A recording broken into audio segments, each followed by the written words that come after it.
Welcome. आप सभी का मेरा नया ब्लॉग में स्वागत है। और आप नए हैं तो मेरे चैनल को सब्सक्राइब कीजिए, लाइक कीजिए, शेयर कीजिए, बेल आइकॉन दबाइए। आज का जो अपना टॉपिक है, Fed give signals to increase interest rate. तो ये वीडियो में हम जानेंगे कि फेड का इंटरेस्ट रेट हाइक करने से क्या स्टॉक मार्केट में फर्क पड़ता है। दूसरा, फेड क्यों इंटरेस्ट रेट हाइक कर रहा है, तो वो सभी रीजन ये वीडियो में अपन कवर करेंगे। तो चलो शुरू करते हैं। इंडियन मार्केट में भी बहुत बड़ा करेक्शन आया और निफ्टी 17,000 के नीचे चला गया जनवरी में। तो उसका जो मेन रीजन था कि फेड यानी फेडरल रिजर्व कहाँ का है, यूएस का है, तो उसने सिग्नल दिया कि वो लोग रेट हाइक करने जा रहे हैं। जैसा अपना इंडिया में आरबीआई है, आरबीआई रेपो रेट कंट्रोल करता है, वैसा ही यूएस में फेड जो है वो जो रेट्स है उसको कंट्रोल करती है। इंडिया में आरबीआई ने जो रेपो रेट है उसको कंट्रोल में रखा था क्योंकि पेंडेमिक चल रहा था। रेपो रेट कंट्रोल रखने से क्या होता है कि जो लोन लेते हैं तो उनको सस्ता लोन मिलता है, और सस्ता लोन मिलने से पेंडेमिक पे टाइम में क्या हुआ था, इकोनॉमी चलाने को बहुत इंपॉर्टेंस था। तो क्या इकोनॉमी चलाने के रेट ऑफ इंटरेस्ट डाउन रखने से और बिजनेसेस सब एनकरेज होते हैं और इकोनॉमी उससे अच्छा रहता है। लेकिन बाद में क्या हुआ, अभी क्या है, रिवर्सल स्टार्ट हो गया है क्योंकि इन्फ्लेशन बढ़ रहा है। तो इन्फ्लेशन बढ़ने से 5 to 6% चला गया है, तो रेपो रेट में बढ़ाना बहुत जरूरी हो गया है। तो अभी आगे देखते हैं गवर्नमेंट क्या करती है। लेकिन अब हम यूएस की बात करते हैं। वहां पे इन्फ्लेशन 6% चला गया है। 6% यूएस के लिए इन्फ्लेशन बहुत ही ज्यादा है। आज 40 ईयर्स का रिकॉर्ड तोड़ा है। तो यूएस का जो सेंट्रल बैंक है, उनके जो चेयरपर्सन है जेरोमी पॉवेल, उनका क्या कहना है, उनका ये कहना है कि इन्फ्लेशन कंट्रोल लाने के लिए उनको इंटरेस्ट रेट बढ़ाना पड़ेगा और आगे जाके जो बॉन्ड बाइंग वो कर रहे हैं मार्केट में से वो थोड़ा स्लो डाउन करना पड़ेगा, तो धीरे धीरे बंद करना पड़ेगा। यूएस में अभी जो इन्फ्लेशन का जो लेटेस्ट फिगर आया है वो 6.8% तक पहुंच गया है। अभी डेवलप इकोनॉमी के लिए बहुत ज्यादा रेट है, बहुत ही ज्यादा रेट है। उधर का जो जीडीपी है वो 3 to 4% है, और जो इन्फ्लेशन रेट 6 to 7% हो जाएगा तो उसको कंट्रोल करना बहुत आसान नहीं है।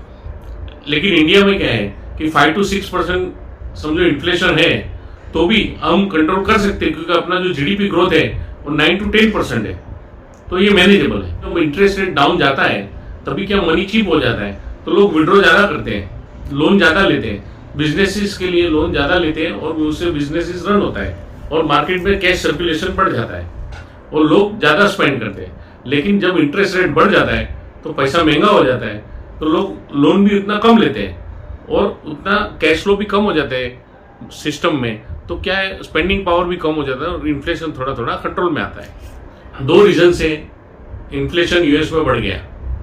पहला तो जो पेंडेमिक आया, बिलियंस ऑफ डॉलर का स्टिमुलस पैकेजेस निकाला, उससे क्या हुआ कि सिस्टम में कैश बहुत बढ़ गया। कैश बढ़ने से लोगों के पास कैश बढ़ गए तो स्पेंडिंग बढ़ गया, और स्पेंडिंग बढ़ने से क्या हुआ, पेंडेमिक के टाइम में प्रोडक्शन नहीं था, सप्लाई नहीं था, तो सप्लाई स्ट्रेन हो गया और डिमांड बढ़ गया। तो ये कैश फ्लो बढ़ने से डिमांड बढ़ गया, तो उसके कारण क्या हुआ कि कैश पुल इन्फ्लेशन हो गया। उसको कैश पुल इन्फ्लेशन बोला जाता है। तो उससे भी भाव सब बढ़ गए। अभी उसको कंट्रोल में लाने के लिए क्या करना पड़ेगा, रेपो रेट बढ़ाना पड़ेगा, यानी इंटरेस्ट रेट बढ़ाना पड़ेगा। दूसरी क्या बात हुई, यूएस में सिस्टम में कैश फ्लो बढ़ाने के लिए गवर्नमेंट कंटिन्यूस बॉन्ड बाई करती थी मार्केट से। तो बॉन्ड बाई करने से क्या होता है कि जो गवर्नमेंट पेमेंट देती थी तो सिस्टम में पेमेंट जा रहा था, यानी गवर्नमेंट जब मार्केट से बॉन्ड बाइंग करती है तब जो पैसा है वो मार्केट में जाता है, तो लोगों के पास पैसा आता है तो उनका परचेजिंग पावर बढ़ता है, स्पेंडिंग पावर बढ़ता है, तो उससे भी क्या हुआ है, कैश फ्लो बढ़ जाता है। तो सेम चीज इधर भी है कि उसके कारण इन्फ्लेशन बढ़ गया। लेकिन अभी यूएस गवर्नमेंट सोच रही है कि इन्फ्लेशन लिमिट के बाहर गया है, 40 ईयर्स का रिकॉर्ड तोड़ दिया है, तो अभी गवर्नमेंट ने ऐसा हिंट दे दिया है कि इंटरेस्ट रेट बढ़ेगा और धीरे धीरे बॉन्ड बाइंग जो है वो कम करते जाएंगे। नवंबर के पहले एवरी मंथ जो यूएस गवर्नमेंट है $120 बिलियन के बॉन्ड बाई करती थी। जनवरी में उन्होंने $60 बिलियन के बॉन्ड बाई किए, और अभी धीरे धीरे वो नीचे कम करते करते बंद कर देंगे और इंटरेस्ट रेट हाइक कर देंगे। क्योंकि अभी एग्रेसिवली करना पड़ेगा, नहीं तो इन्फ्लेशन बहुत बढ़ जाएगा। और यूएस में क्या है कि स्टिमुलस पैकेजेस और ये जो बॉन्ड बाइंग का प्रोग्राम हुआ उसमें कैश फ्लो बहुत बढ़ गया। तो अभी उसको पैसे को क्या करेंगे, तो जो इमर्जिंग कंट्री थी उसमें इन्वेस्टमेंट बढ़ गया। उसके कारण क्या हो, जो इमर्जिंग कंट्री है उनके स्टॉक मार्केट भी बढ़ गए। अभी जो कंट्रोल करेंगे तो बाहर बॉन्ड का जो इंटरेस्ट रेट बढ़ता है, जो बाहर इन्वेस्ट किया वो पुल्ड आउट करते हैं। तो उससे क्या है कि इमर्जिंग मार्केट और पूरा दूसरा मार्केट में भी और स्टॉक मार्केट में भी इन्फ्लेशन और इंटरेस्ट रेट के कारण करेक्शन आ सकता है। खाली यूएस ने नहीं, बैंक ऑफ इंग्लैंड ने भी दिसंबर महीने में इंटरेस्ट रेट हाइक किया था, वो भी 3 साल के बाद में। अभी इंडिया में एफआईआई का सेलिंग आया, लेकिन अपने पास जो फॉरेक्स रिजर्व है वो अच्छा है, इसलिए अपना रुपी इतना डिप्रिशिएट हुआ नहीं और उसको एब्सॉर्ब कर लिया सेलिंग को। नियरली 15,000 करोड़ का सेलिंग आया था। इंटरेस्ट हाइक होने का दूसरा इफेक्ट भी आता है, वो जीडीपी पे आता है। जीडीपी पे क्या इफेक्ट आता है कि इंटरेस्ट हाइक करने के जो बिजनेसेस है वो कम विड्रॉ करते हैं पैसा और उसका एक्सपांशन भी कम करते हैं बिजनेस के। तो उससे क्या होता है कि जो ग्रोथ आना चाहिए वो ग्रोथ थोड़ा स्लो डाउन हो जाता है।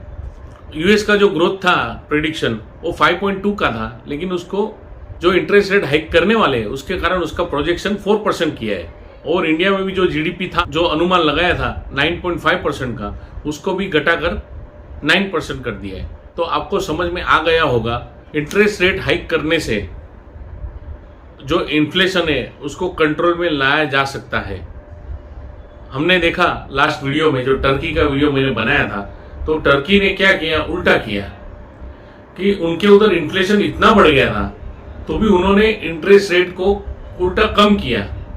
तो क्या हो गया, उससे उनके कंट्रोल के बाहर चला गया इन्फ्लेशन। और उनकी जो करेंसी है लीरा, क्योंकि उनके पास तो फॉरेक्स रिजर्व भी उतना नहीं है, तो जो उनकी करेंसी है लीरा वो भी बहुत ज्यादा डेप्रिशिएट हो गई। तो आपको समझ में आ गया होगा। Thank you for watching my video. आपको वीडियो अच्छा लगा होगा तो मेरे चैनल को सब्सक्राइब कीजिए, लाइक कीजिए, शेयर कीजिए और बेल आइकन दबाइए कि आपको मेरा जो नया वीडियो का नोटिफिकेशन मिलते रहेगा। Thank you for watching, bye.